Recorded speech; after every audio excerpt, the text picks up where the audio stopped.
chanteur Beck a dit dans une chanson « Deux hommes regardent les mêmes barreaux de prison, un voit les barreaux et l'autre les étoiles ». Ça représente bien notre invité cette semaine aux machines, Éric Saint-Cyr. Bonjour et bienvenue aux machines, Maxime Tardif ici au micro. Merci aux gens d'aller sur notre page Facebook et de liker notre page. On annonce souvent les invités que l'on va interviewer et on vous invite dans ce cas-là à nous laisser des questions que vous aimeriez qu'on leur pose. Également, merci de vous inscrire sur notre chaîne YouTube. On apprécie que vous laissiez un commentaire sous la vidéo, on lit tout. Et finalement, merci à ceux qui laissent un 5 étoiles sur iTunes et qui nous aident ainsi à rejoindre le plus grand nombre de gens possible. Tous les liens rapides pour nous contacter sont facilement cliquables dans la description de l'émission. Aujourd'hui, la machine avec qui je me suis entretenu, c'est Éric Saint-Cyr. Avec mon frère David, on apprend à connaître Éric, homme qui a vécu sa vie au maximum pendant qu'il était aux îles Caïmans. Il a été arrêté par le fisc américain, passé une année complète en prison. Il a écrit un livre fascinant qui s'appelle « À l'ombre du soleil » qui parle de cette aventure. Il est de retour au Québec pour rebondir de cette expérience. Merci encore aux gens de prendre le temps de nous écouter. Vous ne serez pas déçus, je vous le garantis. Bienvenue aux machines et bonne écoute.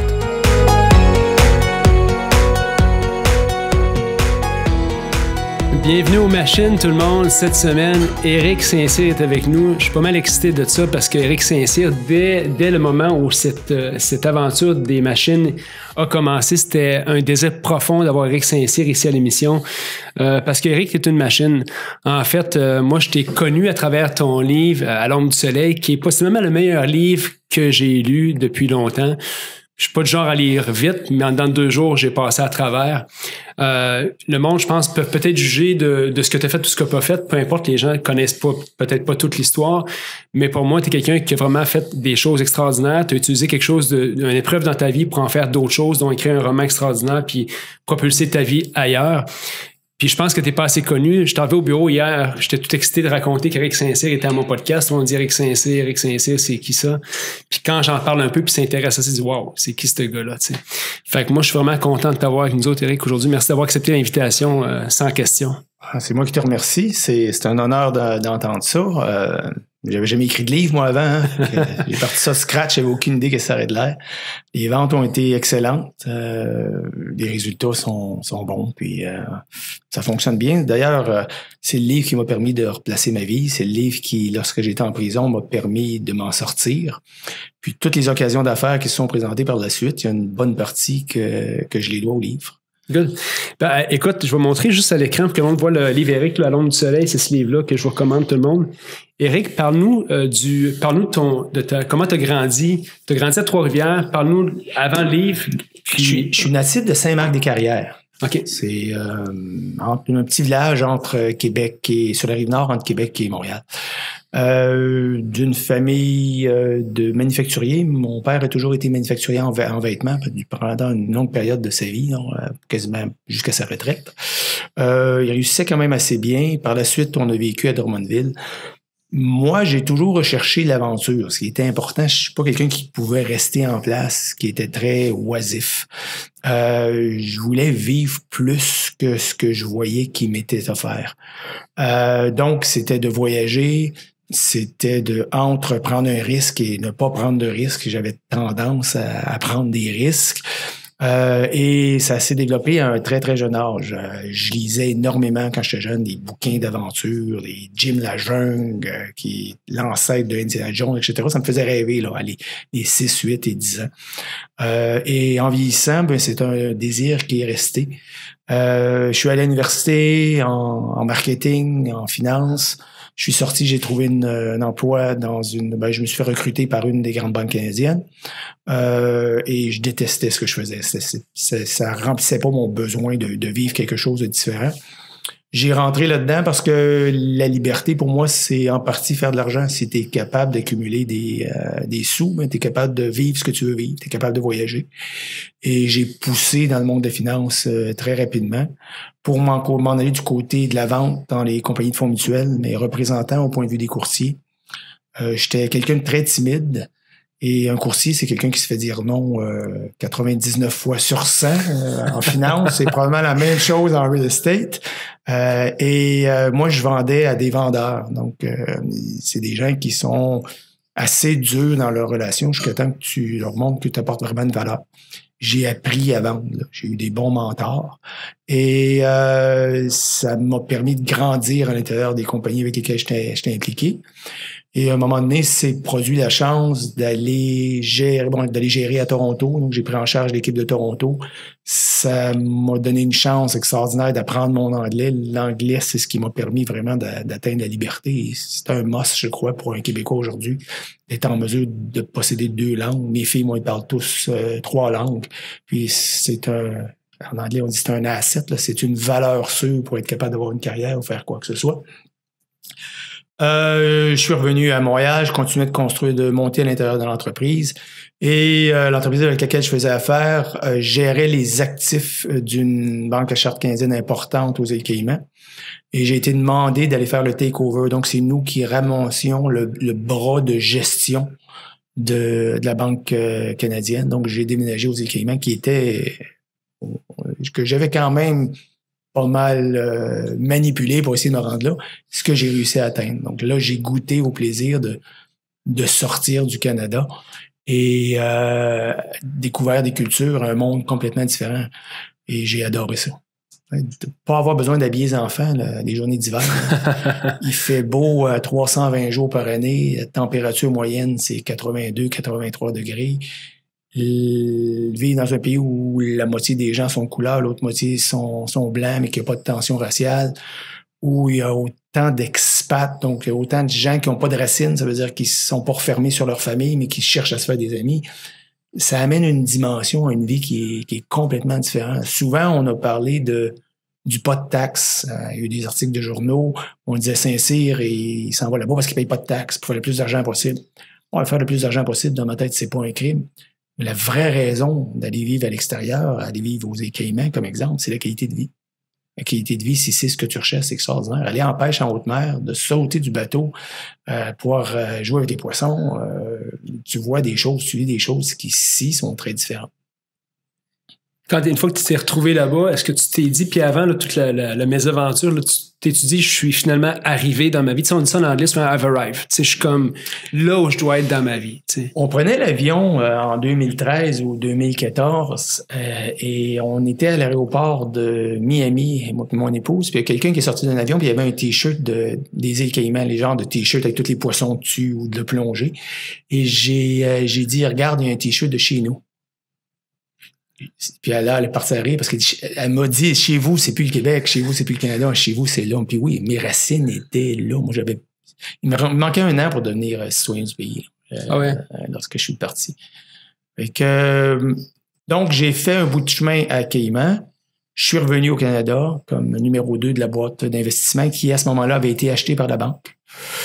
Ça a été difficile parce que quand tu es un partenaire à l'intérieur d'une firme, tu deviens un employé de banque à nouveau. Ben là, les normes changent, tu n'as plus de pouvoir décisionnel, tu deviens vraiment un employé. J'étais pas bien là-dedans. Je me suis fait approcher par une très grosse firme de headhunter pour prendre en charge la gestion des actifs de la plus grosse compagnie d'assurance vie dans les Caraïbes, qui s'appelle Guardian Life de Caribbean, qui sont basés à Trinidad et Tobago. Ma femme m'avait fait promettre, lorsqu'on avait acheté notre maison à l'île des Sœurs, de plus redéménager pendant au moins 10 ans.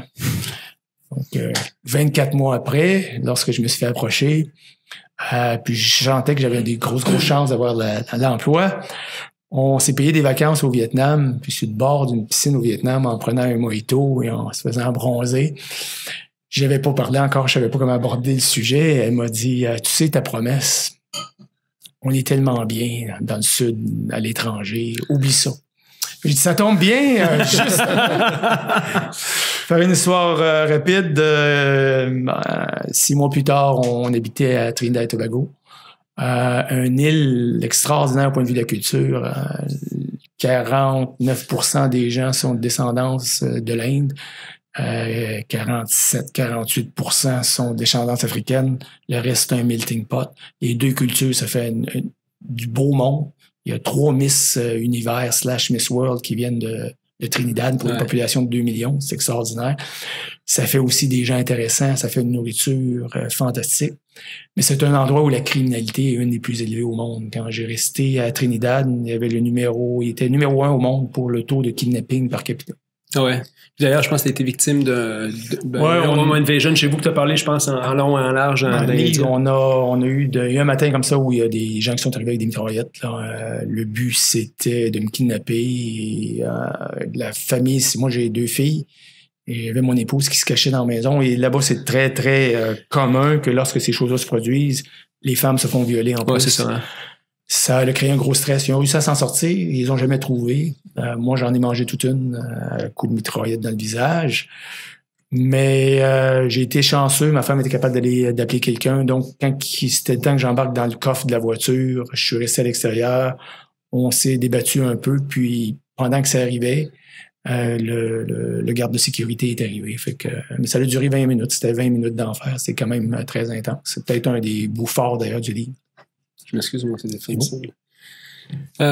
C'est drôle, tu touches à la table. Hein? Sais-tu l'histoire de cette table-là? Non, elle est très belle. Je me suis fait vendre ça par une brocante à Montréal. Il m'a dit que c'était du bois de tsunami. C'est du bois de bateaux de pêcheurs qui ont mis ensemble. Ben, je pense que c'est romancé. Il a réussi à me la vendre quand même. En parlant de tsunami, moi, je suis revenu à Caïman après les aventures. On en a eu 3 des problèmes de violence à Trinidad. Ça créait trop de stress avec la famille. Ah ouais? Et j'ai décidé de partir ma propre boîte, qui est Clover Asset Management, Clover Wealth Management. On avait différents titres. J'avais des partenaires. On a eu de la misère pendant 2 ans de temps. Là, quand tu pars un start-up, faut que tu fasses ton nom. Je suis parti, pour les gens qui connaissent les marchés financiers, on a démarré la firme le 1er janvier 2008. L'année 2008, c'est la pire année de notre vivant pour le marché boursier, en particulier le marché boursier américain, qui à un certain point parlait plus que la moitié de sa valeur. J'ai été chanceux, clairvoyant, on peut l'expliquer de plusieurs façons. J'étais presque pas investi et j'étais ce qu'on appelle short le marché, c'est-à-dire que mon pari était que les titres étaient pour descendre. Donc, la majorité de mes portefeuilles ont fait du plus 2, plus 3% quand les gens en perdaient 50. Sauf que lors du rebond, l'année d'après, j'étais encore trop prudent. Et lorsque tu donnes un rendement mitigé, quand même que tu sais beaucoup, beaucoup mieux que ceux qui perdent de l'argent, l'année d'après, quand ton voisin te dit « mais moi, j'ai fait du plus 30, puis moi, je fais rien du plus 10 », ben là, ça a été une période difficile. Ça s'est replacé, on a fait des études, on a changé notre approche. Je suis allé me chercher un vendeur extraordinaire qui a joint la compagnie. Et lui, il amenait le bagage. Puis, ce que je savais pas, c'est qu'il se faisait déjà suivre par le fisc américain, le IRS américain. Ah ouais, c'était déjà mis en place. Ouais, c'est l'autre compagnie qui voulait prendre. C'est pas moi. Hein? Quand ils m'ont arrêté, ils m'ont dit, on pensait pas que tu serais ici. Mais comme ils arrêtaient Josh, ils m'ont pris en même temps. Puis on dit, lui, c'est ton partenaire. On l'a sur bande magnétique qui dit qu'il est prêt à accepter de l'argent qui vient d'une fraude. Donc, à ce moment-là, par personne interposée, étant donné que tu es le plus gros actionnaire de la firme, on va t'inculper de tous les crimes en même temps. On se mentira pas, là, on n'était pas blanc comme neige au point de vue des taxes. L'évasion fiscale à Caïman, c'est pas un crime parce qu'il n'y a pas de taxes. Donc, quelqu'un qui vient te voir, tu t'assures que l'argent ne vient pas du crime organisé. Tu fais un back-check sur l'individu pour être sûr que tout est beau, là, qu'il y a rien, parce qu'il y a quelque chose qui s'appelle World Check, qui est une grosse banque de données de tous les gens qui sont soit dans le gouvernement, soit impliqués dans des scandales. Et ça, tu vérifies tes clients là-dedans pour t'assurer que tout est beau. Tu cherches dans Internet, puis quand le client est clean, que la source de fonds est claire, là, tu prends les actifs. Tu lui poses pas la question à savoir, est-ce que tu vas payer tes impôts là-dessus? Tu veux-tu me prouver que tu es payé? Ouais. Il n'y a personne qui fait ça. De faire croire aux gens que ça se fait, c'est de l'hypocrisie. La réalité, c'est que ça se fait pas. Mais de dire qu'on fait du lavage d'argent, ça, c'est faux. Et la plupart des firmes dans les îles que vous connaissez, les grosses, là, Caïman, les Bahamas, etc., l'argent qui arrive à ces places-là, c'est de l'argent qui est propre. Je vous dirais que c'est aussi de l'argent où les structures financières font que les impôts ne sont pas payés, mais n'ont pas à être payés. Dans 95% des fois, c'est comme ça. Est-ce que c'est moral ou pas? C'était pas mon jugement, moi, en tout cas, à l'époque, à le faire. Mais c'était légal. C'est mis en place pour ça. Oui. Drôle d'affaire, j'écoutais le film Made in the USA avec Tom Cruise. As-tu écouté ce film-là? Oui.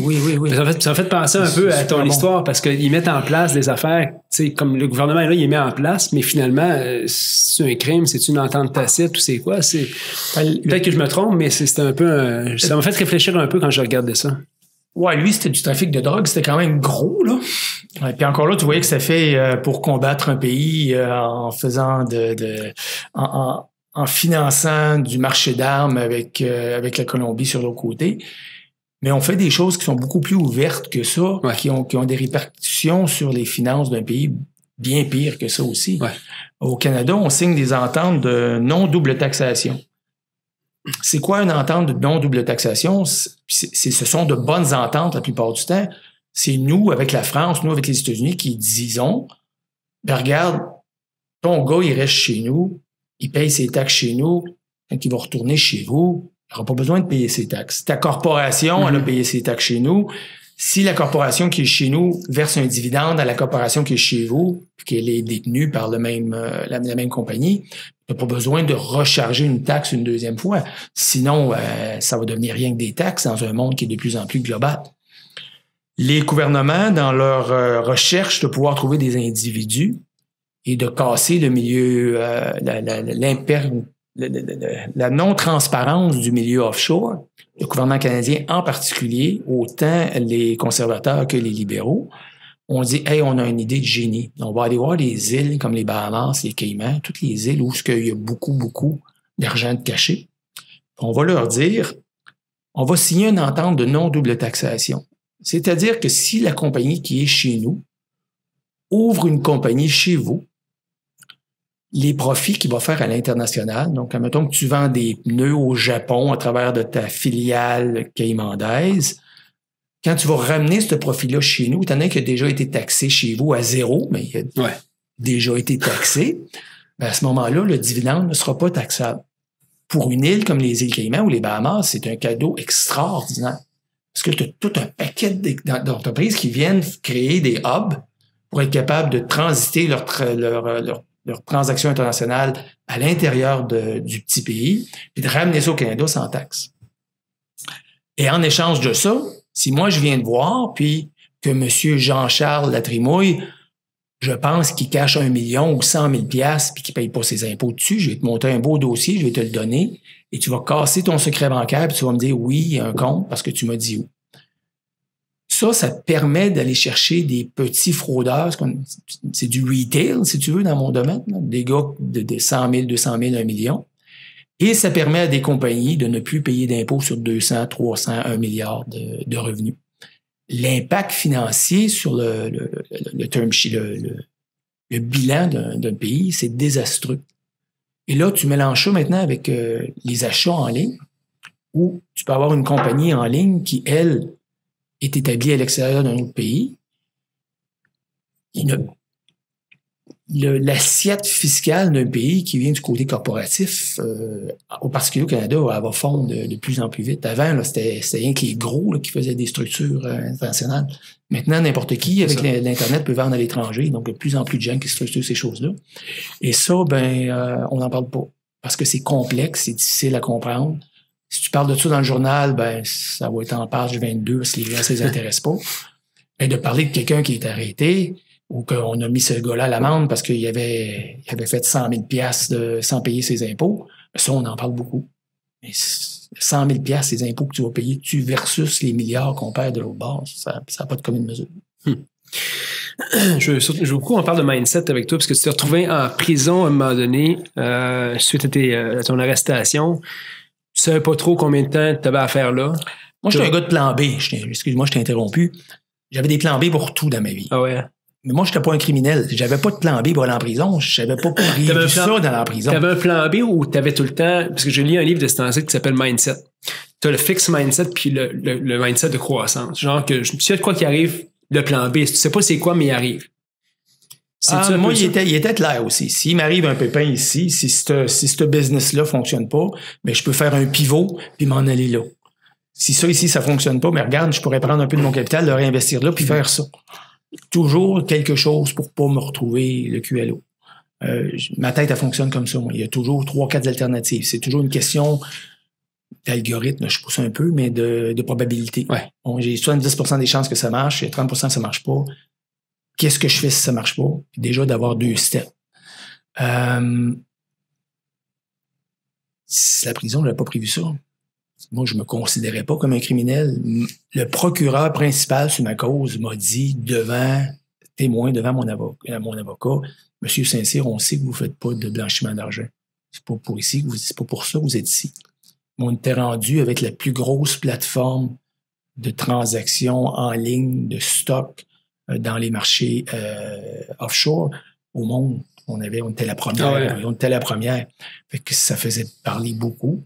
Tu pouvais acheter sur 37 stock markets, sur 37 bourses internationales, n'importe quel titre, mais dans un milieu offshore. Fait que c'était un succès assuré pour nous. Là. Ça a été long à mettre en place, quand on l'a mis en place. Et ça, ben, pour eux, c'était inacceptable. Puis le pire, on n'avait pas de clients américains. On les passait à travers des banques. Nous, on les prenait pas directement. Fait qu'en prison, tu t'es dit, j'écris un livre. En prison, les 2 premiers soirs, ils m'ont mis dans le trou. Il faisait dans le trou à Miami, on pourrait croire qu'il ferait 35 degrés. La réalité, c'est qu'il en fait 12. Okay. Une bouche d'air climatisée là, qui pompe. Les lumières sont toujours allumées. Et c'est infernal. Ce qu'on s'imagine, là, on voit le film Papillon quasiment là, avec les insectes qui bougent partout, puis la moisissure qui croît sur les murs, là, assez pour en faire une tapisserie. Et c'est ça le trou de la prison à Miami. Le premier soir, il m'avait donné un petit crayon de golf, tu sais, que tu marques ton score au golf, là, pour remplir des choses, puis j'avais réussi à le garder. Et j'avais du papier pour lire les règlements de la prison, puis j'ai commencé à écrire. Le but d'écrire, c'était de communiquer à ma famille, d'essayer de leur expliquer ce qui c'était pour ça. Parce que encore là, l'appel téléphonique, quand tu fais arrêter, c'est de la foutaise, ça existe pas. J'ai pas parlé à ma famille avant 7 jours. Ils ne savaient pas si j'étais mort, si j'étais dans un trou quelque part ou quoi que ce soit. Et c'est là que j'ai commencé à écrire. Puis j'ai pas arrêté parce que c'est une évasion de se rappeler de sa vie, puis de dire ce qui s'est passé. Puis c'est ça qui me permettait de passer le temps. La notion la plus dure en prison, c'est que le temps se modifie. Le temps, il ne passe plus.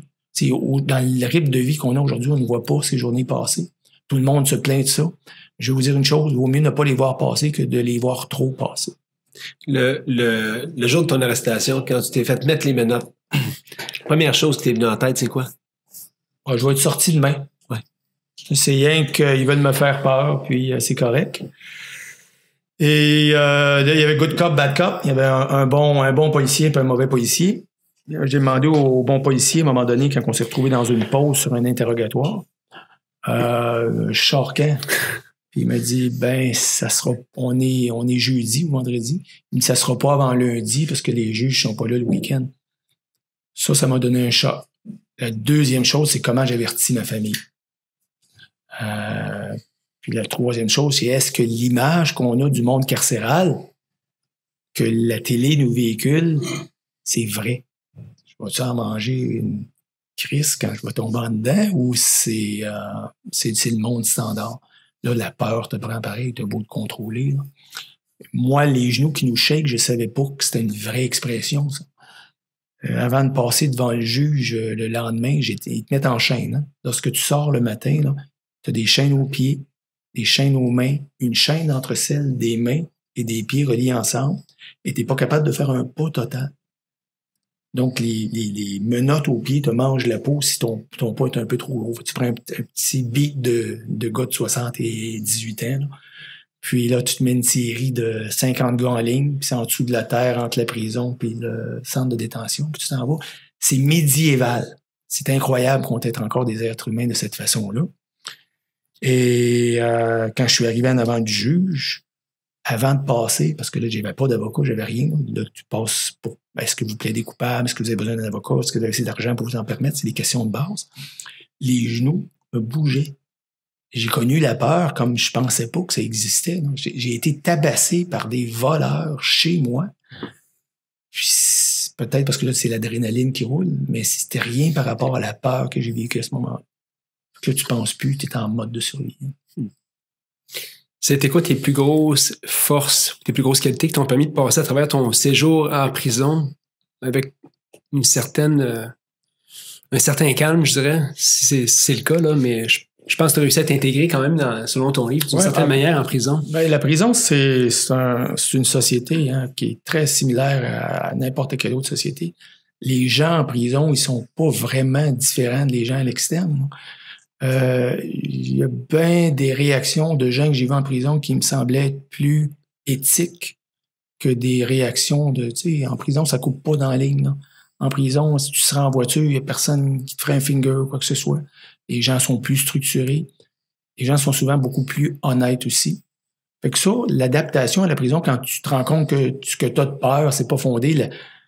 La violence sexuelle en prison, moi, j'en ai pas vu. J'en ai pas entendu parler. C'était pas présent du tout, du tout. Donc, de prendre sa douche, c'est pas ce qu'on voit dans Son of Anarchy ou dans n'importe quoi d'autre. C'est quand même bien correct. Je pense que je suis quelqu'un qui est très tenace. Le mot j'ai passé proche d'appeler le livre de ce nom-là. Le mot qui me décrit peut-être le mieux, c'est la résilience. Autant que la première fois que je suis parti de Cayman, j'ai dit que j'étais pour revenir, puis tout le monde disait, tu reviendras jamais, tu vas retomber dans le moule au Canada. Je suis revenu pareil. C'est la qualité que j'essaie de donner le plus à mes enfants. Moi, il faut être résilient dans la vie, il faut être capable d'en prendre puis de se relever. Quand c'est passé, c'est passé. Si tu fixes trop sur ce qui s'est passé, si tu essaies de te cacher, moi, il y a beaucoup de gens dans mon entourage qui m'ont dit, viens pas ici ce matin. Laisse mourir ça. À un moment donné, les gens sauront plus que c'est toi. Tu vas être capable de faire du business d'une façon ordinaire ou quoi que ce soit. Sans dire que je suis fier de ce qui m'est arrivé. Je suis fier de la façon que j'en suis sorti. Puis j'ai pas la tête basse. Puis j'ai pas honte de ce que je fais. J'ai fait des choix. Certains étaient bons, certains étaient mauvais. Puis il y a toujours une partie de chance là-dedans. On se la fait, sa chance, mais on se la fait, sa malchance aussi. Quand tu prends une chance, tu prends la chance de gagner, la chance de perdre. J'ai gagné et j'ai perdu. Mais à 50 ans, j'avais vécu plus, à mon avis, que 99% des gens vont vivre dans une vie de 100 ans. Parce que j'ai fait le tour du monde, j'ai connu plein de gens, j'ai connu plein de cultures. La soif de connaissance, la ténacité, ça te permet de parler avec des prisonniers, des gars qui ont passé leur vie en prison. Là. C'est intéressant. C'est le fun de savoir comment ça marche, qu'est-ce qu'ils ont fait, etc. Le ghetto américain, notre perception des Noirs versus mes chums noirs avec qui je joue aux échecs, ça a tout changé. Moi, je suis habitué avec des Noirs, des Caraïbes, des gens qui ont une culture super transparente et super débordante de vie. Puis là, j'ai connu les Noirs américains, c'est pas le même monde. Il ne faut pas juger les gens par leur couleur, il faut juger les gens par leur culture. La culture était différente. Mais ça n'a pas été déplaisant, ça. Comment t'en viens à expliquer à tes enfants, là, t'es en prison, puis parce que je pense que t'as deux filles. C'est un défi d'expliquer ça à tes enfants, puis de s'assurer que quand tu vas ressortir, que la relation soit toujours là, puis qu'il n'y ait pas de... Ma famille et moi, on est très, très près. Il n'y a pas de cachette. Ma famille savait ce que je faisais, puis ma famille m'a toujours cru et supporté. Il n'y a personne, moi, qui a dit qui servirait de bord. J'ai été crucifié par un paquet de chums. Là. Il y a bien du monde qui ont... Après 24 heures, j'étais le pire gars qu'il n'y avait pas au monde. C'est pas arrivé avec ma famille du tout, du tout. Il n'y a jamais eu de froid avec mes filles. C'est ce que tu décris, comment tu as géré ça. Bon, en prison, tu as au moins la chance de faire 300 minutes de téléphone par mois. Donc, tu es spread beaucoup avec... Tu parles à peu près rien qu'à ta famille. On s'est jamais détaché. Jamais, jamais, jamais. C'est sûr que quand tu sors, c'est touchant. Puis, moi, je suis au point de vue des émotions, depuis ce temps-là, ça, c'est des choses qui m'ont marqué. Je suis beaucoup plus émotif que je l'étais. Mais quand je suis sorti, je me souviens d'avoir pris mes filles dans mes bras, puis de pas avoir les larmes aux yeux. Ça m'a comme dérangé un petit peu parce que je m'étais vraiment endurci en prison. Tu pleures pas. J'en parlais avec ma plus jeune récemment, puis elle disait, je t'ai jamais vu pleurer, mais tu devais pleurer beaucoup en prison. J'étais en prison. Tu pleures pas en prison. C'est la dernière affaire. Faut pas que tu montes une faiblesse du tout. Une chose qui m'a beaucoup aidé en prison, c'est mon âge. J'étais un vieux en prison. La moyenne d'âge, c'est 27 ans. Là. Fait que, il y a des kids de 18, 19 ans. Des gens en haut de 60 ans, là, il y en a presque pas. Comment ils le voyaient en prison, ces jeunes-là? Parce que il savait pourquoi tu étais là, j'imagine? Non, parce que pour plusieurs d'eux, c'est très complexe. Ça, c'est une affaire d'argent, là, puis tu vas pas plus loin que ça. Là. Tu parles de gens. Écoute, moi, je me suis établi rapidement en faisant 2 choses. Je faisais du prêt sans intérêt. Il y a toujours quelqu'un qui fait du prêt usurier en prison. La façon de faire du prêt usurier, c'est de dire, hey, on peut acheter en prison des biens, des petits gâteaux vachons, je vous donne des exemples, Rémi au Québec, là, des sachets de café, des saucissons séchés, des feuilles, des crayons, plein de petites choses, du savon pour le quotidien. Il y a beaucoup de gens en prison qui ont aucun sou. Là. Moi, j'ai rencontré des gens en prison qui faisaient exprès pour voler un vélo à l'automne, pour être mis en prison durant l'hiver, parce qu'ils n'ont pas de chez soi, et qu'ils peuvent pas supporter l'hiver à l'extérieur, que la bouffe est meilleure en prison que les cannes de chat qu'ils mangent. Ces gens-là, c'est ceux qui sont pauvres. On reçoit toujours à la fin de la semaine, lorsqu'ils viennent te donner ton petit sac que tu as acheté, chaque prisonnier qui n'a pas d'argent dans son compte reçoit une Snickers, un pad de papier et un crayon. Donc, comme j'étais un des seuls qui écrivait, j'ai ramassé toutes les pattes de papier, je pouvais en avoir en masse, les crayons. Les Snickers, ça devient une monnaie courante, ça devient une monnaie d'échange, comme les sachets de café, c'est la devise. Tu veux acheter une Snicker à quelqu'un, tu vas lui donner 2 ou 3 sachets de café pour l'acheter. Ça devient comme du cash. Et tu reçois la bouffe le vendredi soir. Mais souvent, il y a des gars le jeudi matin ou le mercredi qui disent ben là, tu me vendrais-tu un gâteau, tu me vendrais-tu un savon, une brosse à dents? Puis le prêteur usurier va lui dire oui, gars, je te donne une brosse à dents, tu vas me redonner une brosse à dents puis une soupe. Puis moi, je me suis fait faire du prêt sans intérêt. Je te donne une brosse à dents puis tu me redonnes une brosse à dents. S'il ne me payait pas, ça allait me coûter 68 cents. Mais ça m'a mis sur un piédestal. C'est drôle, je suis un peu devenu le banquier. J'ai retrouvé mon ancien rôle, le gestionnaire des avoirs de la prison. Tu te fais pas nécessairement des amis du gars qui, lui, faisait du prêt usurier de l'autre bord, mais tous les gars qui peuvent t'emprunter gratuit, ils vont te défendre, fait que dans ce temps-là, t'es correct. Le deuxième point, c'est que il y a plusieurs prisonniers qui savent ni lire ni écrire. Fait que lorsqu'ils recevaient des sentences ou des documents signés, je leur expliquais in layman terms, là, d'une façon simple. Là, tu vas signer comme quoi tu acceptes de faire 5 ans de prison. T'acceptes-tu de faire 5 ans de prison? Et j'écrivais aussi des lettres. Là, écoute, je veux parler à mon père, je veux réaliser quelque chose. Puis j'ai pas d'argent à mon téléphone. Puis il me dit, moi, ce que tu veux dire. Puis il me dit, moi, d'aller dans tes mots, on va l'écrire. Ça m'a permis d'être très respecté de la part des gars. Ça m'a permis de les connaître un peu plus. C'est pas si pire. Ce côté-là est pas si pire. Y a-t-il un moment que tu t'es plu même en prison? J'ai réalisé que ça peut être une belle vie pour bien du monde. T'es pris en charge. Ce qui m'a vraiment surpris, c'est moi, j'ai toujours quelqu'un qui a eu le sommeil léger. Cette nuit, j'ai mal dormi. On faisait ça ce matin. Qu'est-ce que je vais dire? Je vais dire des niaiseries. Et en prison, je dormais comme une bûche. J'avais je me réveillais pas du tout. Après les 2-3 premières semaines, là, tu t'habitues, tu comprends ton environnement, tu sais ce que tu peux faire, ce que tu peux pas faire. Le stress se détache complètement. Là, c'est l'attente. Puis ce que tu fais, c'est que tu rêves. Le premier baiser que tu vas recevoir, le premier verre de vin que tu vas avoir, tu vas faire quoi quand tu vas sortir, c'est ça, tu les visualises, tu te couches. Parce que tu es toujours enfermé, des fois tu es enfermé 72 heures en ligne dans une cellule qui fait 10 par 8, là, en pied, pas en mètre. Et là, il faut que tu rêves, fait que tu t'évades. Et tu rêves à ce que tu vas faire, etc. Mais à un moment donné, il y a une espèce d'esprit de corps qui se produit entre les gars. Tu développes ta gang.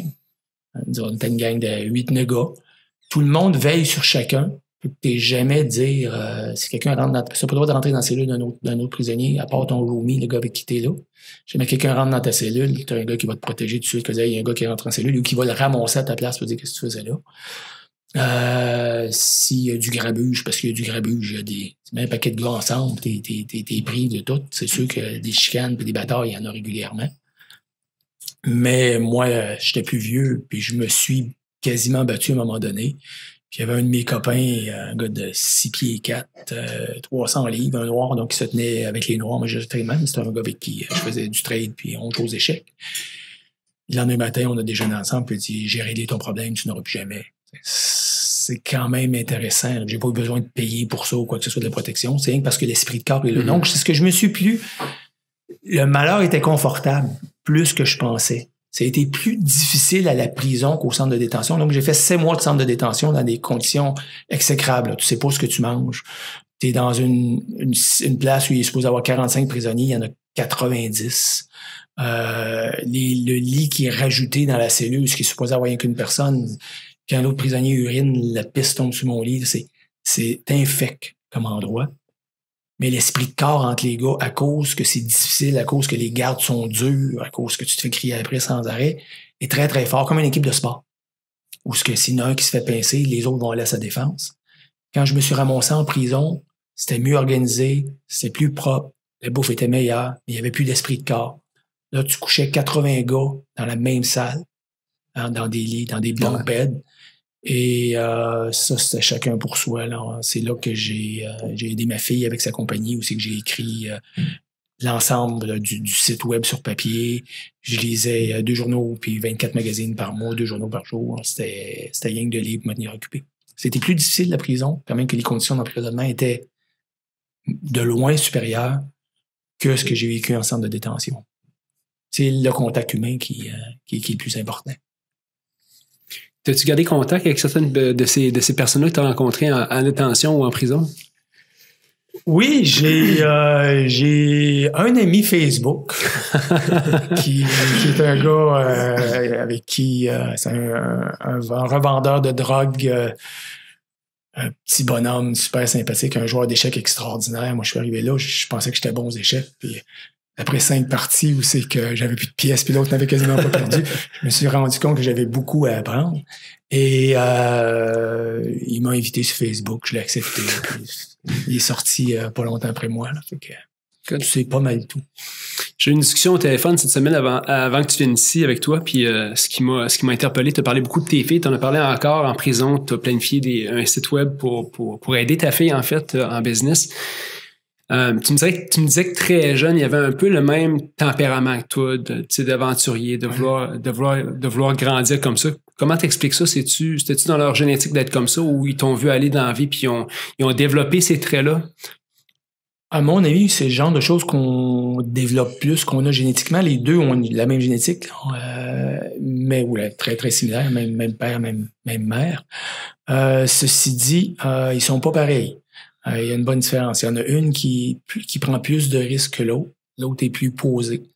Mais au point de vue du voyagement, ma plus jeune, à 15 ans, est allée sur Class Afloat, qui est un bateau qui fait le tour du monde. C'est un bateau canadien, c'est une école. Puis ils font des quarts. Ils se réveillent la nuit de 10 à 12, de 12 à 2, de 2 à 4. C'est eux autres qui roulent le voilier. Là. C'est un voilier. C'était la plus jeune, je pense. Hein? C'était la plus jeune sur le bateau à 15 ans. Ça, c'est ma plus vieille. Chloé qui était là à Dubaï, gagnant 300 $ US par mois, vivre dans des conditions très difficiles pour apprendre le métier de cuisinier, qui dans ces conditions a gagné le meilleur chef de Dubaï en compétitionnant contre le chef de tous les grands hôtels, mais comme c'était fait à l'aveugle, les gens savaient pas que c'était une junior. L'autre, elle était plus pas réservée, mais plus timide pour l'aventure. Mais à un moment donné, ça c'est quand elle était plus jeune, à un moment donné, à 12 ans, elle est venue me voir, puis elle a dit « Papa, je vais aller dans cette école-là aux États-Unis. » On restait à Cayman à l'époque. Je regarde l'école, c'est 60 000 $ US pour une polyvalente, si vous voulez. On avait un bon train de vie, là, mais ça commence à faire beaucoup de sous pour aller à la polyvalente quand les écoles de Cayman sont excellentes et coûtent rien. Je lui ai dit « Ben écoute, c'est un petit peu exagéré comme prix. » Par elle-même, à 12-13 ans, elle est allée chercher une bourse de l'école pour être capable. Mais elle a passé, d'ailleurs, quand j'ai été arrêté, elle était à cette école-là. Elle a fait son secondaire au complet. Idlewild, qui est en haut d'une montagne en Californie, un ancien camp de bûcherons transformé en école, c'est extraordinaire comme place. Et elle est allée chercher ça tout seul. Donc, elle a du chien. Là, quand elle décide qu'elle va faire quelque chose, c'est extraordinaire. Les deux ont cette qualité-là. Là. Ils vont le chercher puis ils le font par eux-mêmes. Et mes filles sont loin, mais ils sont très proches. Moi, je crois à ça. Je pense qu'il faut que tu les pousses à vivre leur vie. C'est difficile, on aimerait ça qu'ils soient près de nous. La plus jeune, en ce moment, elle est à Vancouver, à l'université. Et la plus vieille, elle s'en va, elle était chef exécutif au Sandos de Negril, en Jamaïque. Et là, elle s'en va chef exécutif d'un hôtel Sofitel à Singapour.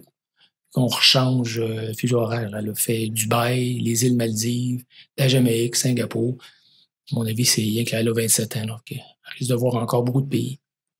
Fait que tu crois à ça, dans le fond, de laisser tes enfants aller pour faire, dans le fond, apprendre le plus jeune possible pour qu'ils apprennent d'eux-mêmes, l'aventure? Ben, on n'a qu'une vie. Moi, je suis pas une personne religieuse. Je mets des probabilités que quand on ferme les yeux pour la dernière fois, c'est la dernière fois. J'espère que je me trompe, parce qu'on a tous quand même un espoir qu'il y aurait quelque chose. Je suis pas quelqu'un qui est dur, ferme et garanti d'avoir raison là-dessus. Ceci dit, je suis beaucoup plus athée que quoi que ce soit d'autre. Ça sert à quoi la vie si c'est pas d'en profiter au maximum? Moi, mon année de prison, j'ai essayé d'en virer une expérience humaine au maximum, parce que sinon, tu regardes ça et tu dis, on m'a volé. Le livre commence en parlant de la vie. Je dédie le livre à cette vie qu'on vole à tous ces hommes. C'est incroyable de mettre quelqu'un en cage pendant 20 ans parce qu'il tradait des matières qui vont devenir légales au Canada puis qui sont devenues légales aux États-Unis dans les 2-3 dernières années. Puis il leur reste 4, 5, 6 ans à faire puis qu'ils sortiront pas de prison. C'est animal de faire ça du monde, mais non. Tout le monde a fumé du pot dans sa jeunesse. Puis aux États-Unis, on ramasse quelqu'un qui fait son 3e offense à vendre de la drogue, puis ils vont y coller 20-25 ans de prison. Moi, je peux pas, j'accepte pas ça. Donc la vie, il faut la vivre. Quitte à des fois se tromper puis à vivre des mauvais moments, mais au moins vous avez vécu. Dans le livre, je mentionne ça, c'est un gestionnaire de fonds américain qui m'avait dit ça, puis ça m'a toujours marqué. Il m'avait dit, dans la vie, vaut mieux avoir des souvenirs que des regrets. Mm-hmm. C'est-à-dire que quand tu vas être assis sur ta chaise berçante, là, à 90 ans, souviens-toi de choses que tu as vécues au lieu de regretter d'avoir fait des choses. Et dans le livre, je finis en disant, j'ai pas de regrets. Puis là, tout le monde me revient en disant, mais oui, tu dois avoir des regrets d'être en prison. C'est sûr que je regrette d'être en prison, mais j'ai pas choisi d'être en prison. Ouais. J'ai fait des choix à l'époque qui me semblaient être les bons choix en rapport à l'information que j'avais, qui sont avérés être mauvais. Est-ce qu'aujourd'hui, je ferais des choix très différents si j'aurais pas plus d'informations? La réponse, c'est probablement non. Sauf que maintenant, je sais plus où aller chercher mon information. Je suis plus prudent dans certaines décisions que je prends. Mon niveau de trust envers les individus a baissé un peu plus. Raconte-nous tes premiers moments quand tu es sorti dans dedans. Quand tu as retrouvé ta famille, ta liberté, premièrement, cette journée-là, comment ça s'est passé, puis comment ta perception de ton quotidien a changé? Il faut comprendre que lorsque vous êtes un étranger aux États-Unis, il y a 2 paliers dans votre système de prison. Donc, vous faites le centre de détention, il y a 3 paliers. Vous faites le centre de détention, où vous vous battez, vous négociez, parce qu'une peine de prison, ça se négocie. Et donc, quelle information tu peux me donner? Moi, j'ai donné des cours en menottes, avec les chaînes aux pieds, les chaînes aux gens du IRS pour leur expliquer comment légalement les citoyens américains sont capables de mettre l'argent dans les paradis fiscaux et ne pas payer d'impôts. Les trous dans votre toit, ils sont là, puis ils sont là. Puis les bons avocats, c'est comme ça qu'ils s'en servent. Et ça s'est fait dans pendant les négociations. On va te donner moins de temps, nous, là-dessus, etc. J'avais pas de nom à vendre parce que j'avais pas de clients américains. Mon copain qui s'est fait arrêter avec moi, lui, a donné une liste de 8000 noms qui étaient les noms de ses anciens clients. Et lui, il n'a pas fait de prison. Ah, c'est ça. Hein? Quand vous avez un crime, s'il y a un crime qui implique plusieurs personnes, le premier qui va parler, celui qui va donner le plus d'informations, qui est souvent celui qui est le plus coupable, c'est celui qui va faire la plus courte peine. Celui qui a rien à se reprocher puis qui veut pas parler, c'est celui qui va faire la plus longue peine. Ça se négocie, c'est une devise. Tout est basé sur l'argent. Nous, ce qui est important pour eux, c'est donne-nous le nom des clients parce qu'on va se revirer de bord et on va aller les shaker pour ramasser le cash. C'est ce qu'ils ont fait d'ailleurs des clients de Josh qui étaient les 8000 noms. Ils ont cogné à la porte de 8000 personnes. Ouais. Ça a dû être très, très rentable pour le gouvernement américain. Donc, je reviens. Ça, c'est le palier où tu es en centre de détention. Là, tu es condamné dans les 2-3 prochaines semaines, on t'envoie en prison. Ça, c'est l'endroit où je travaillais dans les cuisines, puis tout le monde parlait espagnol. Il y a quasiment personne qui parlait ni anglais ni français. Et lorsque ta peine prend fin, moi, ma peine prenait fin le 17 mars. Donc, le 17 mars 2015, si j'aurais été un Américain, j'aurais été relâché. Les portes se seraient ouvertes, je serais sorti. Quand tu es un étranger, là, tu t'en vas chez ICE. Tu t'en vas dans une autre prison qui est une prison de déportation. Là, ils peuvent te garder légalement pendant 3 mois. C'est long, 3 mois. Sans être obligé de se justifier jusqu'à temps qu'ils te shippent chez vous. Fait que si tu viens du Guatemala puis qu'il y a un avion qui part à tous les 3 mois puis qu'elle est partie la journée d'avant, mais tout bad, tu vas rester 3 mois de plus en prison. Puis encore là, c'est comme un centre de détention, c'est pas des prisons extraordinaires. J'ai été très chanceux, je suis arrivé là. Là, il faut que tu repasses tous les tests. Tests de sang, toutes les mêmes questions que tu as faites dans chacun des centres de détention, mais tu en fais beaucoup là, quand ils te promènent. Là. Et il était quand même assez tard le soir, puis il y en a une qui a dit on va faire ces radiographies de poumons tout de suite. Parce que tu sais qu'est-ce qui se passe demain. C'était 2 infirmières qui se parlaient ensemble. Ils n'ont pas le droit de te dire quand tu vas être relâché, tu l'apprends la journée même. Pour peut-être que quand tu t'en vas en wagon, il y a quelqu'un qui vient jumper le wagon puis qui te fasse sortir si tu veux rester aux États-Unis, ça peut être n'importe quoi. Mm-hmm. Mais la politique dit que tu ne sais pas quand tu sors. Donc, tu peux pas avertir tes amis, écoute, je vais sortir, venez me chercher ou quoi que ce soit. Fait que là, moi, j'ai fait de l'œil aux infirmières, j'étais gentil. Ben, qu'est-ce que vous voulez dire? Il va se passer de quoi demain? Mais vous savez que je veux pas parler, que je peux pas parler, mais il me faut un gros sourire. Mais demain, ça devrait être une bonne journée pour vous. Donc, là, je rentre en dedans. Là, je sais que le lendemain, je vais partir. Fait que je donne du café tout à tout le monde. Je suis le king de la place. Ça fait qu'une journée, là. Il y a personne qui me connaît. Il y a un gars qui vient me voir. Il dit, tu viens de la région du Québec. Ma sœur est à Montréal. Je dis, oui, ta sœur est à Montréal. S'il parle-tu des fois? Il dit oui. C'est quand tu vas dire à ta sœur d'appeler mon frère, dire à mon frère de venir me chercher à Niagara demain. Je sais pas à quelle heure, mais à un moment donné, je vais sortir. Parce que la prison où j'étais, le point de départ, c'était Niagara. Ça veut dire qu'il t'amène en troc. Donc, la façon dont ça se produit, t'es habillé pareil comme ça, mais il n'y a pas de logo dessus, avec des culottes en coton ouaté. Il te donne une poche de linge blanc où ce que tu veux mettre tes effets personnels dedans. Tu t'en vas en camion, encore là, en chaîne, etc., dans le camion. Tu arrives à la douane canadienne. Il te déchaîne. Là, le garde m'a regardé puis il dit « Goodbye, don't come back ». Parce que si je reviens, moi, c'est 30 mois de prison quasiment automatique. Ah ouais. C'est 31 mois, je pense. Réentrée illégale. D'ailleurs, c'est plein de le tiers des prisonniers dans les prisons d'immigrants que c'est réentrée illégale parce que la famille est là. Les Mexicains, ils rentrent, ils se font pogner, puis quand ils se font pogner trop souvent, ils les mettent en dedans pour. Il y en a un qui avait 6 ans que je connaissais pour réentrer illégale. Ceci dit, là, le Canada te reçoit, pareil comme si tu avais une cravate. Bonjour, monsieur Saint-Cyr, puis là, ils prennent ton passeport, puis ils t'étendent, puis tout est parfait. Là, il dit, il y a quelqu'un qui aimerait vous passer une entrevue. Puis là, tu t'assois avec une dame, puis elle te passe une entrevue de 10-15 minutes. C'était une entrevue très, très simple. Là. Ils vous ont bien traité. Est-ce que le Canada a pris soin de vous? Ils veulent savoir s'il y a un trou dans le système. Autrement dit, est-ce que le délégué du Canada, quand il s'est fait arrêter, a communiqué avec toi? Oui, il a communiqué avec moi. Est-ce que vous avez eu des sévices personnels lorsque vous étiez en prison? Non.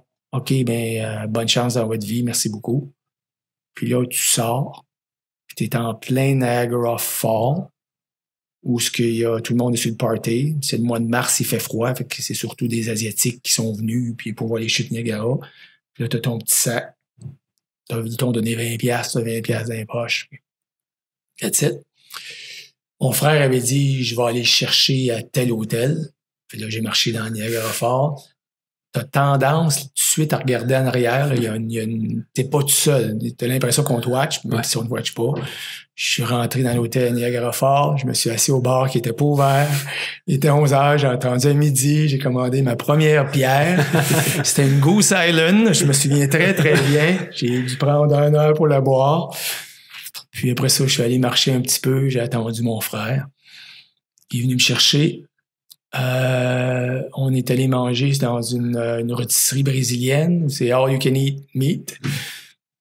le gardien revenait, pas le gardien, tu sais, j'appelle encore le gardien, mais le serveur revenait pas de la quantité de viande que je pouvais prendre. Je suis tapé une bonne bouteille de vin, un martini. J'avais pris un bain chaud. Prendre un bain, c'est un plaisir extraordinaire quand t'en as pas pris depuis un an, là. Puis là, le même matin, mon frère m'a rapporté à ma famille. Ma fille qui était à Dubaï était pas là, parce que pour son travail, il faut les caresses. Mon épouse et ma plus jeune étaient là. Ça a été très touchant. Puis après ça, ben, c'est de sortir la prison de la tête. C'est d'arrêter de rêver, parce que tu rêves. Là, je me suis mis à rêver. Autant qu'en prison, je rêvais pas, il n'y a pas de problème. Puis là, c'est le stress du quotidien. Comment qu'on va arriver? Tu sais, les avoirs, moi, ils étaient dans ma compagnie à Cayman, là, les millions, puis tout. C'est le fond de roulement, c'est la compagnie, la valeur de ce que j'avais, quasiment tout là. Fait que là, qu'est-ce qu'on fait? Le livre. T'as-tu tout perdu? En bonne majorité, là. Ouais. Quasiment, je te dirais que oui, là. J'ai fini le livre. J'ai relu le livre en le réécrivant, en le mettant plus tête. J'ai aidé quelqu'un à construire une maison pendant 3 mois de temps, à détruire la maison. Beaucoup de travail seul, là, à travailler dessus, à me refaire une tête. Finalement, là, à un moment donné, il fallait que je travaille, il fallait que je fasse du revenu. Je me suis trouvé il y a quelqu'un qui m'a donné une chance. À travers un ami, je me suis mis à monter des kiosques de nuit dans les centres de foire, là. Tu sais, quand tu vas au salon de l'auto, au salon de l'épargne, c'est toujours des kiosques. Du monde qui monte ça la nuit, là, à 12 piastres de l'heure. C'était tough. Mais j'ai retrouvé une camaraderie avec un paquet de gars qui font ça. C'est une espèce de sous-société, sous-culture. Le fait que je suis allé en prison, là, c'était comme un plus, au lieu d'être un moins. On va s'en servir du côté qu'on peut. Mon livre a été publié en septembre 2015, c'est du semaine, 2016, excuse-moi, septembre 2016, septembre 2016. En septembre 2016, le livre a été publié. J'ai plein de gens qui ont lu le livre, beaucoup de gens qui ont communiqué avec moi. J'avais un copain d'enfance, qu'on était copains sur Facebook, mais que je me souvenais à peine, qui m'a demandé d'aller déjeuner avec lui, puis il m'a offert une job de consultant dans son start-up. On a monté le start-up, ça a super bien été. En même temps, j'ai aidé ma fille à partir à la compagnie miumium.com, qui est aujourd'hui le plus gros site de chefs à domicile. Elle est dans 66 pays. Ça roule, là, ça va vraiment bien. On travaille avec des grosses compagnies internationales. Puis je suis devenu un expert du start-up, puis beaucoup de l'Internet, parce que je trouvais pas quelqu'un qui était capable de nous aider avec Miumium. Comment qu'on se classe en haut. Tous les gens à qui je parlais, je te le disais cette semaine, c'est soit des incompétents ou des charlatans. Tu sais. C'est toujours quelqu'un qui a une petite façon vite de le faire. Fait que j'ai embarqué, j'ai suivi des cours, j'ai passé mes nuits à lire là-dessus. Ça se passe tout en anglais. Donc, il y avait déjà une déficience à la Ville de Québec parce que les gens, il y a beaucoup moins de gens qui sont anglophones. Et j'ai développé cette expertise-là, ce qui m'a permis aussi d'aller chez des contrôles. Là, je suis impliqué dans plein de choses. Les opportunités commencent à s'ouvrir beaucoup pour moi. Puis je recommence à vivre. J'ai voyagé pour la première fois. Je suis allé voir ma fille en Jamaïque. Ouais. C'est pour le teint tout bronzé, ça vient de là. Ça a été difficile. Se retrouver, moi, ma maison était sur la plage. Là. Ouais. J'étais sur le bord de l'eau à Cayman. Se retrouver les 2 pieds dedans. Il n'y a pas un matin à Cayman où je me suis levé. Moi, je me suis pas dit, je suis donc chanceux. J'ai donc une belle vie. Quand même que la business était dure, j'étais stressé. Mais de vivre ici, d'avoir le coucher du soleil en avant de chez moi. J'avais un aquarium chez moi. J'allais chercher les pieuvres, les crabes, les poissons chez nous. Là. J'avais mon jet ski, il était monté. Moi, je voulais partir, aller faire de la plongée, quoi que ce soit. Là. Je faisais 4 pas dans l'eau. J'embarquais sur le jet ski, je partais vers en arrière, puis je suis tombé sur une des plus belles barrières de corail au monde qui était en avant de chez moi dans un parc national. Ça s'invente pas, ce vie-là. Là. C'était extraordinaire. De retourner en Jamaïque, ça m'a fait réaliser comment ça me manquait. Mais en même temps, c'est là, quand tu me disais l'état d'esprit, tu reviens chez toi puis tu te dis c'était écœurant ce qu'ils m'ont volé puis ils n'avaient pas le droit de faire ça parce que j'ai pas fait ce qu'ils m'ont accusé puis ils le savent. Ou tu te dis je vais leur montrer tabarnak. J'ai mon langage, là. On doit sacrer ça. Et il faut prendre la deuxième attitude à dire, ben, c'est correct, je je vais pousser encore plus, je vais ouvrir encore plus de portes, je vais avoir encore plus d'idées, puis on va retomber plus haut qu'on était. Mais c'est pas toujours facile. Là. Écoute, facile, il y a des montagnes, etc. Tu te réveilles, t'as pensé t'as rêvé à la plage, des fois, il y a des matins que c'est plus tough. Ouais, c'est à la prison que je rêve. Ah ouais, hein? Ouais, c'est la prison. C'est pas à des choses qui sont arrivées à la prison, c'est comme c'est la prison, c'est le fait d'être pris. Ouais. Le manque de liberté, c'est horrible, là. Tu décides pas ce que tu manges, tu sais pas ce que tu bois, tu décides pas quand tu vas te coucher. C'est pire qu'un enfant. Ça infantilise les gens d'une façon que pour moi, c'était inacceptable. C'était vraiment pas facile. Y a-t-il une insécurité qui s'installe en disant, ben, peut-être que ce monde-là qui t'aime, ta conjointe, tes enfants, seront plus de ton bord quand tu vas sortir? Ou, oui, c'est sans arrêt. Ouais. Puis c'est sûr que, sans rentrer dans le détail, c'est rock'n'roll avec ton épouse.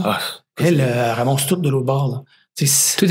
Moi, là, ce qui me faisait plus mal, c'est de savoir le stress qu'elle vivait. Là. Parce que maison, là, faut qu'elle vende. Tout est saisi d'un coup sec. Pendant plusieurs semaines, là, elle est obligée de quêter de l'argent du monde. Tu nous donnerais-tu 50$? Elle restait chez des amis à nous qui l'ont hébergé. Ouais. Ils ont tout gelé. Écoute, t'es obligé de retourner sur le milieu du travail. Pas facile. Ça fait plusieurs années que tu travailles pas. T'es à la maison, tu t'occupes de la famille. Nous, la famille, c'est important. Fait que j'ai dit, ou à un moment donné, on a décidé, OK, t'es vice-présidente d'une banque. Là. Tu vas prendre, tu vas t'occuper de la famille, puis moi, je vais m'occuper de rentrer du cash, puis on va gérer ça ensemble. On va avoir une plus belle vie. T'es obligé de retourner au début de la cinquantaine, t'as trouvé un emploi, là. Puis elle l'a fait. Écoute, j'ai mon chapeau, c'est extraordinaire ce qu'elle a fait. Exact. Ramener la famille ensemble, les filles.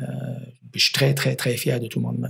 T'étais-tu connu, toi, en fait, quand t'étais en prison là-bas, est-ce que le monde te connaissait ton histoire au Québec? Je sais que ça a été sorti des médias en 2014. Non, j'ai fait la première page du Wall Street Journal, mais au Québec, ça l'a presque pas sorti. Ça a apparu dans... Le Journal de Montréal, il y avait eu des articles. Dans le Journal de Montréal, il y a eu quelques articles. Il y a... c'était lors de la soirée des... tout le monde m'a parlé de ça.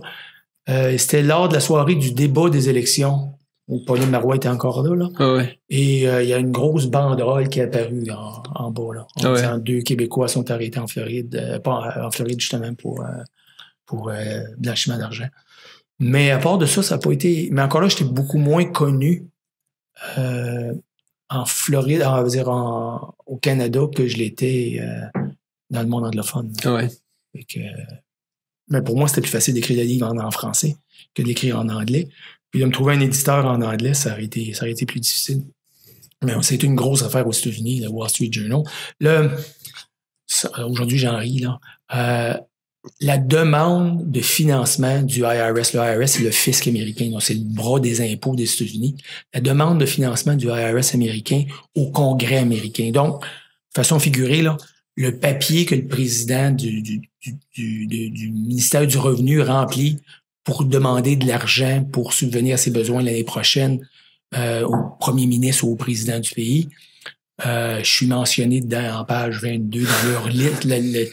Et là, c'est là que tu comprends très bien pourquoi ils nous ont arrêtés.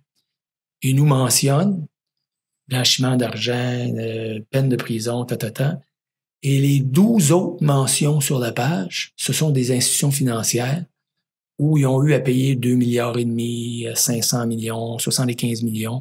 Fait que nous, on est là pas. Ils vont voir une banque, ils disent on a la preuve que tu as accepté des fonds, que tu t'empêches les gens, tu protèges les gens de pas payer leurs taxes ou quoi que ce soit. Et ils leur disent on va te donner une amende, tu vas payer les coupables ou tu vas dire qu'il y a une entente entre nous autres qui ne sera pas publique, ça dépend c'est quelle institution financière. Et en échange de ça, tu subiras pas ce que ces gars-là ont connu. Sinon, toi, tu es le président de la banque, là. C'est pas ton argent, de toute façon, c'est l'argent des actionnaires. On va te poursuivre qu'on a poursuivi ces gars-là. Ceux qui vont en prison, c'est les petits joueurs. Là, on rentre 1 million de business par semaine par rapport à une banque qui rentre à coup de milliards, c'est rien. Là. Mais nous, on est un levier. Et aujourd'hui, lorsque le IRS fait... Parce qu'ils font beaucoup de conférences dans les milieux offshore, où ils invitent tout le monde, puis ils expliquent qu'est-ce qu'il faut faire et ne pas faire. En 2017, il y avait 7 ou 8 minutes qui étaient sur mon cas. De toute façon que nous, on fonctionnait avec les banques, on prenait l'argent des banques. Donc, nous autres, on savait pas c'était qui le client, parce que mon client, c'était la banque. Il explique tout ça en détail. On est une bannière promotionnelle pour empêcher l'évitement fiscal. Puis c'est à ça qu'on sert. Là. C'est une game. Puis eux, ça leur permet d'aller chercher des fonds. En arrêtant des gars comme nous autres, ben, ils se revirent de bord puis ils vont chercher 3, 4, 5 milliards de pénalités aux banques. C'est pas moralement mieux que de pas payer son impôt. C'est pas moralement pire non plus. C'est pas mal tous au même niveau, ces games-là. On a tendance à dire c'est blanc, c'est noir, mais c'est gris quasiment partout. Un centre financier offshore, pour la très grande majorité des institutions financières, des compagnies et des individus qui sont riches, c'est la même chose qu'un REER. C'est une structure financière légale qui souvent font partie des zones grises qui leur permettent d'éviter de payer de l'impôt ou de différer de l'impôt. On voit pas ça de cette façon-là, mais la loi le permet pareil. Je suis revenu sur les impôts. Quand je parlais de ma famille, c'est correct, t'aimes ça en parler. C'est bien correct. Écoute, Éric, mon affaire que j'ai trippé sur ton livre, puis on arrive vers la fin de l'entrevue, là, mais c'était vraiment le soundtrack de ton livre. Chaque chapitre, tu as une chanson qui est extraite à un chapitre. S'il y avait une tune pour le soundtrack de ta vie, ce serait quoi? Ça, j'ai pas pensé à ça. Ça serait pas Goodbye Yellow Road, le premier. Ça serait lequel?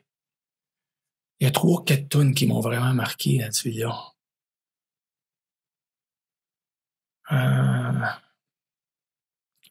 J'en ai pas. Tu as le temps d'y penser, on n'est pas pressé par le temps ici. Il y a tout le temps 1-2 questions que le monde dit écoute, celle-là. Celle-là, tu viens me chercher des fois à peu près. C'est quoi, je pense, que la prochaine question de tous mes invités, c'est celle-là, parce que moi, je crois toujours qu'on a un soundtrack dans notre vie.